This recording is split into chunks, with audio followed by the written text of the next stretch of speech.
President Bongbong Marcos signs the law postponing this year's barangay and sangguniang kabataan elections for the government to focus on the first-ever parliamentary elections of the Bangsamoro Autonomous Region in Muslim Mindanao.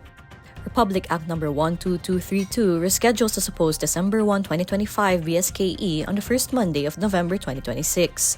This will fall on November 2, 2026 on All Souls Day. The regular BSKE shall be held every 4 years thereafter. The measure also extends the terms of barangay and SK officials to 4 years, from the current 3 years under the Local Government Code of 1991. Barangay officials can still serve for 3 consecutive terms or up to 12 years in the same position, while SK officials' terms are reduced to a maximum of 1. Incumbent elective barangay officials serving their 3rd consecutive term in the same position shall not be eligible to run for the same position in the November 2026 BSKE. Marcos earlier deemed the rescheduling of the BSKE as the most sensible and the most common-sense solution for the government to properly conduct the BARM parliamentary elections on October 13. Voters in BARM will vote for new members of their parliament to replace its interim governing body, the Bangsamoro Transition Authority, which is composed of presidential appointees.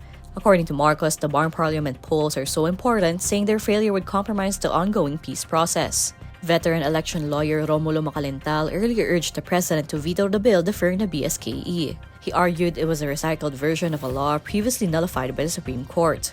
According to Macalental, the enrolled bill suffers from the same constitutional and legal flaws as Republic Act No. 11935 signed by Marcos in 2022. The law attempted to delay the December 2022 BSKE but was later declared unconstitutional by the Supreme Court in its landmark 2023 decision. The High Court ruled that any delay in the elections must be supported by sufficiently important, substantial, or compelling reasons to protect the right of suffrage. The Supreme Court noted that superficial justifications such as election fatigue or cost saving are not valid grounds for postponement.